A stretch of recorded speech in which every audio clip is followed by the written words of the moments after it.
Hey everybody, this is Dannii Elle, your hostess with the mostest. Today, I'm going to be reviewing episode 4 of Aulstar's 4 of RuPaul's Drag Race.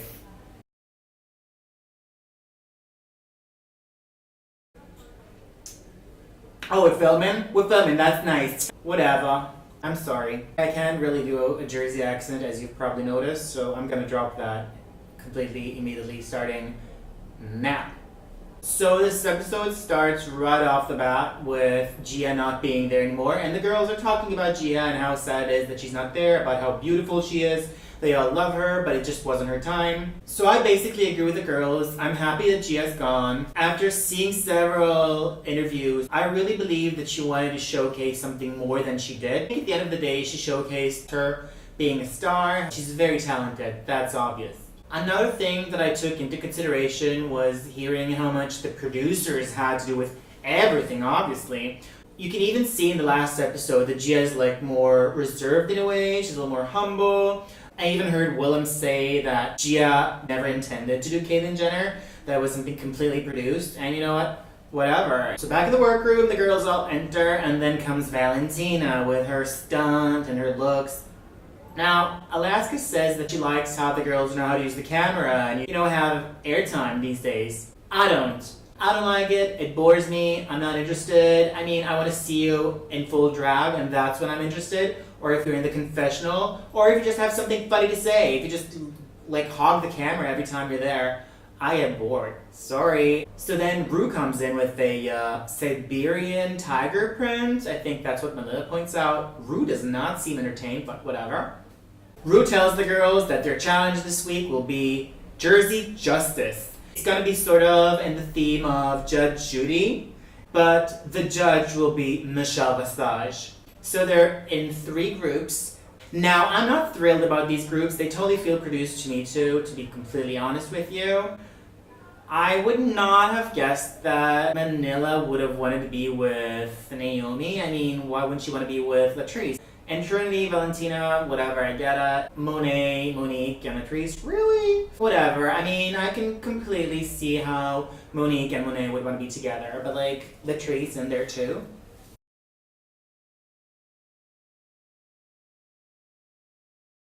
I was really looking forward to this challenge because improv and these girls, you know. But watching these scenes, to be entirely honest, they were a little bit boring and they were pretty long. I loved how the crowd was all super like Guidos and stuff. It was all like super Jersey Shore.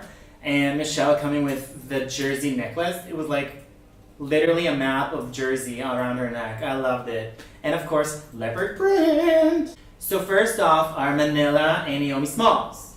And it was kind of long, and they were even, in my opinion, they were the best team, and yet it was still kind of boring. It's a bit difficult watching because they struggle a little bit.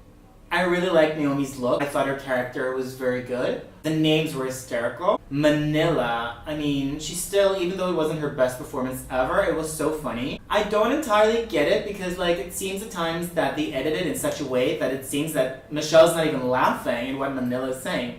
But honey, I got cackled, but it looped, I laughed. I really liked Manila's look. I thought it was hilarious. Like an overgrown poodle dog. I thought that was hysterical. Manila's performance just got better along the scene. Slowly became more and more like an actual poodle dog. At some point, one of the things that she said that nobody mentioned was like, "No, Your Highness!" when she talked to Michelle, which was hysterical. But at the very end, she started like actually making dog noises and barking.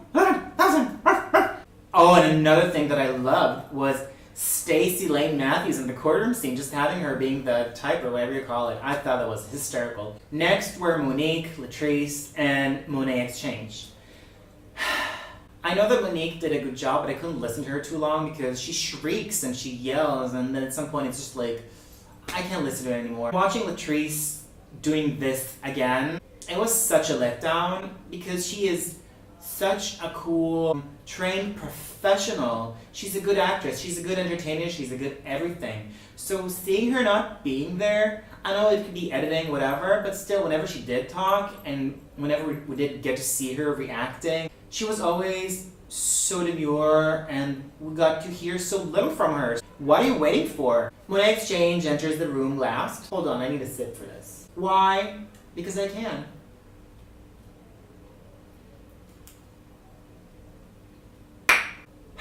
I didn't get it. Michelle at the judging panel tells her that she didn't get a character, she just got Monet in a blonde wig. That is completely why I got to, and it got a little boring in my opinion. So this got to be a real mess. At some point, it just started like throwing cake at each other and like hitting. But it was actually a little bit violent in my opinion. I didn't like it. The wigs started falling off. I hate when that happens. I didn't enjoy it at all. Then we have the last team, which is Valentina and Trinity. Trinity starts off so bad, she forgets her own name, Fisher-Price, which is a great name by the way. And Valentina comes in later. I didn't love it. And then by the end of their session, they start like taking off each other's wigs as well, which is something that I hate watching. I don't like it. I didn't find it very entertaining. I was ready to move on. Next. Another thing that cracked me up completely was when Trinity and Valentina exit the courtroom and RuPaul is standing there in full Jersey couture. As he speaks, Trinity's like grabbing some cash and she's like, "Can you grab my car?" And he's like, "Yeah, sure." I really laughed out loud. Back in the workroom, the girls enter and Naomi throws the biggest shade of shades ever and she's like, "Are butterflies still in fashion?" And she's got like butterflies all over her t-shirt.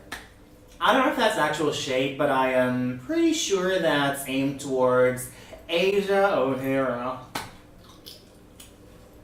Then we have the whole situation between Trinity, Valentina, and Latrice motherfucking Royale. That bit feels so produced. I can't even tell you. I mean, it's just like, really? It's whatever. I still like it because I love the interaction between these girls, and obviously I love Trinity's reactions. It doesn't feel like a natural thing for Latrice to come over to Trinity and Valentina's station and start asking them about their performance and how Trinity's feeling about herself because she forgot for a short second there like what her name was. It feels like one of the producers came up to Latrice and was like, "Go ask her how she's feeling. We want to see some drama," you know? I didn't buy it for 1 second. As I said, it's good TV, so what else?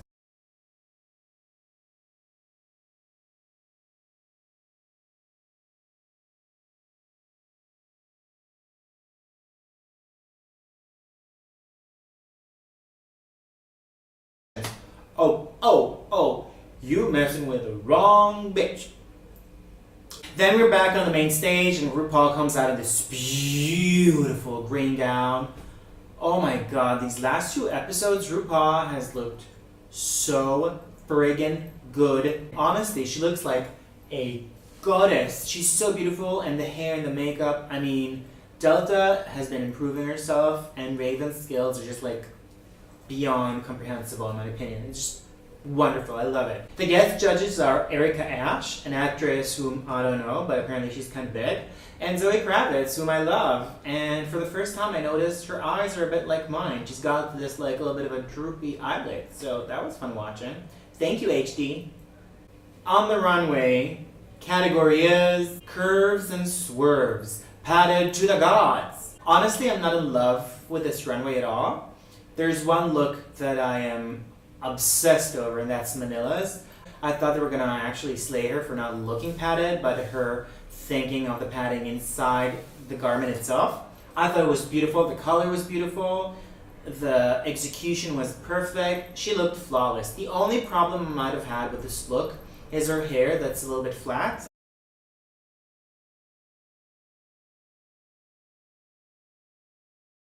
So Manila's at the top together with Monique. Obviously, I'm super happy about it because I love Manila.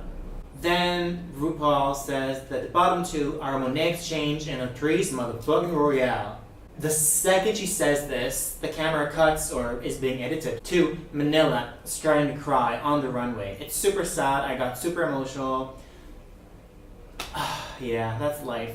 So back in the workroom, the girls have to have the one-on-ones between the bottom 2 and the top 2. Manila just cries all over Latrice. It's super sad. She loves her. She's one of her best friends. They've known for such a long time. It's really sad and super difficult. We then see the top 2 girls, Manila and Monique, go towards the lipstick to be chosen and put in their bosoms. The second we see them, it's obvious that the song that they're going to do is going to be some kind of Tina Turner song because of their looks, which are really good, by the way. Once we see them on stage, we get a message from Elton John saying good luck and don't fuck it up, which is really crazy. That is super cool. That just comes to show you how big this show has become, like seriously. So the song chosen is The Bitch Is Back by Elton John, sung by Tina Turner. I know that I'm a fan of Manila. I was rooting for her. However, based on their lip sync, Monique had so much soul in this, and for a change, her wig did not come off. So Monique obviously wins the lip sync, but the second that RuPaul says that she wins, Manila knows who's gonna go home, and she starts crying like crazy, and that is so sad. This episode ends on such a sad note when Latrice leaves. I really wanted Latrice to stay for longer. I love her. She's just such an establishment. So Latrice might not be the best person for this kind of TV show, but she is such a fierce entertainer and drag queen. I just love her to pieces. After they told her to sashay away, she was just like, thank you, bye, and left the runway. Never will I ever be not sweet, chunky and funky, beautiful and sassy. And when she leaves, and she leaves a note on the mirror, and she talks to the cameraman, she seems really down, but at least she's being like super professional and such a sport about it, and she's like, I'm gonna wake up tomorrow looking fabulous and fierce. This is not gonna stop me. So I think this ends on a very good note, but this episode is just really sad. We're down to so little girls. It's really sad. I want more of everybody, basically. I don't want anybody to go home. I know it's a competition reality TV show, but still, I just love all of them. I want them all to be winners, you know? Don't forget to subscribe wherever the button is, somewhere here down there. Thank you all for watching. See you next time. I'm Dannii Elle. Choosey choose. So again, thank you all for watching. This has been Carmen Caveira. Kidding. I've never even been to Jersey.